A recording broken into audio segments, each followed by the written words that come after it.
Welcome to Philosophical Frontiers, where we explore provocative ideas at the intersection of philosophy, religion, and society. I'm Amira, and joining me today is Kai. We'll be discussing a rather controversial claim. Has Buddhism become the hegemonic ideology of global capitalism? Thanks, Amira. This is certainly a thought-provoking topic. To start, let's unpack what this statement means and where it comes from. Absolutely. This idea stems from critiques of how Buddhism, particularly mindfulness practices, have been adopted in Western corporate culture.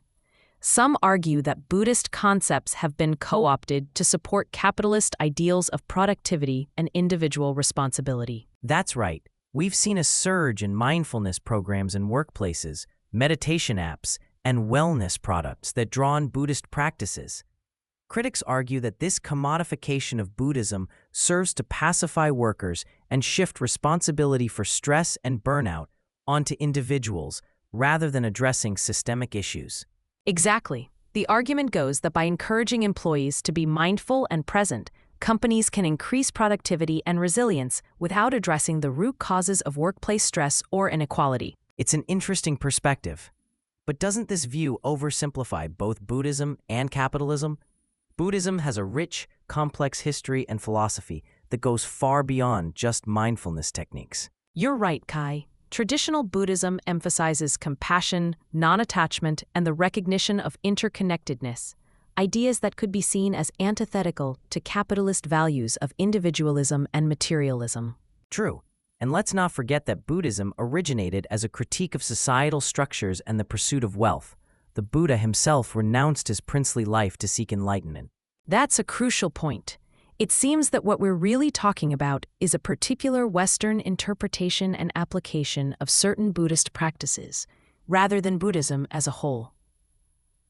Exactly. It's more accurate to say that elements of Buddhism have been selectively adopted and adapted by some capitalist institutions, but this doesn't make Buddhism itself the hegemonic ideology of global capitalism. I agree. It's also worth noting that many Buddhist practitioners and scholars have been critical of this commodification of mindfulness and other Buddhist concepts.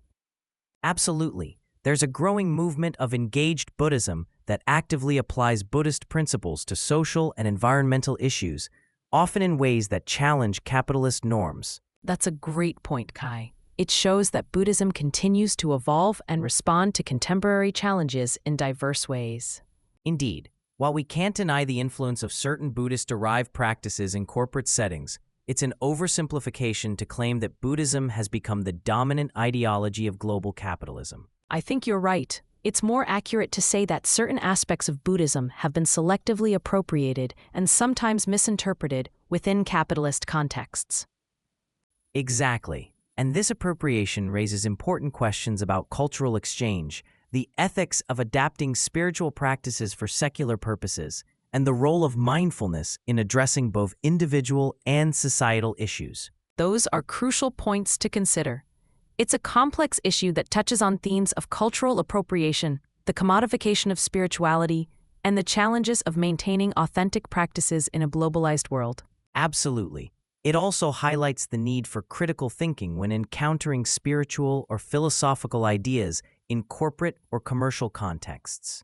Well said, Kai. As we wrap up, I think it's clear that while certain Buddhist-inspired practices have been adopted by some capitalist institutions, it's an overstatement to call Buddhism the hegemonic ideology of global capitalism.